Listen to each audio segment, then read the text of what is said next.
your channel, le light show en direct des Eurockéennes avec Tom de Kasabian. Hi Tom. Voilà, boom.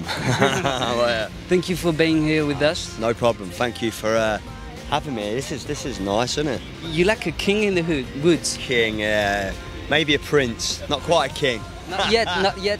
So he's the prince, I'll be the king. Okay. No, I'm kidding. So my first question is always the shitty question, is to describe to the people that don't know you, your style, the style of Kasabian. I know it's... I think we're a 21st century rock and roll, you know. Everything about it is we're modern, we're hip, we're cool, we ain't bad looking, yeah. We've got some fuck off great riffs, you know, and yeah. We're 21st century rock, man, you know, that's not 20th century, 21st, so, you know, all these great things combined with a modern age, you know, we've grown with the modern age, you know. On the album, I don't know if I'm gonna pronounce it well, West Rider, Popper Lunatic Asylum. There's a song, like for instance, Soir Figure. It feels like it's composed for live, to open in a set, in a big show like here. Yeah. Am I right? Yeah, I think, I'm not sure if we're playing it today. We do it, Soir Figure, we do it on our own tour, you know, so it's that drum and bass, isn't it, that kind of, yeah.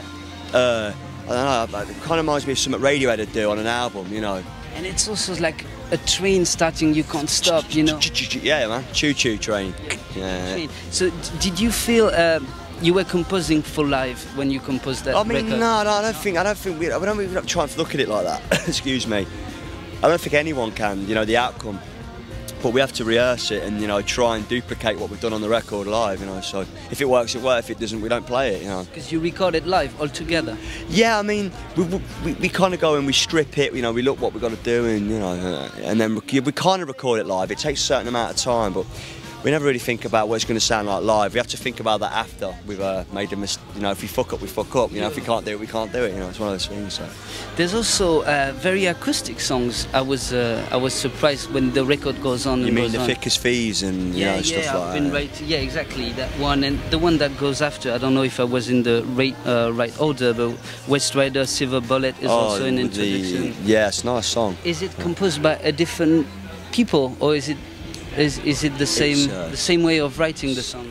I think I don't know. I mean, Sergio wanted this kind of, you know, this kind of hippie kind of love trance kind of song between me and this singer Rosario Dawson. She's an actress, and he wanted to make it like a love drug fueled, I love you, you love me, you know, Mickey and Mallory, you know, kind of thing.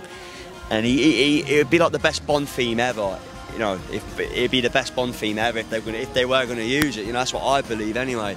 And it was completely different to what he's ever written before, but it works because it's just kind of, you know, this romance between this couple that want to, you know, that really want to fuck each other, but they hate each other as well, which is it's our what's it called, Mickey and Mallory, you know, Natural Born Killers. There you are. Okay. So yeah, there's acoustic things. There's also electro one, an electro explosion, Vlad the Impala. Yeah, Vlad. Well, I mean that man. We like Beastie Boys, so we wanted to, you know, we're influenced massively by Beastie Boys on that, you know, that tune. You know, kind of what do you want, you know, check your head kind of thing, you know, and yeah, we just, well, again, you know, it's kind of like that kind of, you know, Mike D and, you know, vibing off each other, me and Serge, and yeah, it's just if the Beastie Boys were English, that's what they'd sound like, you know. Yeah, that's a good way to sum up.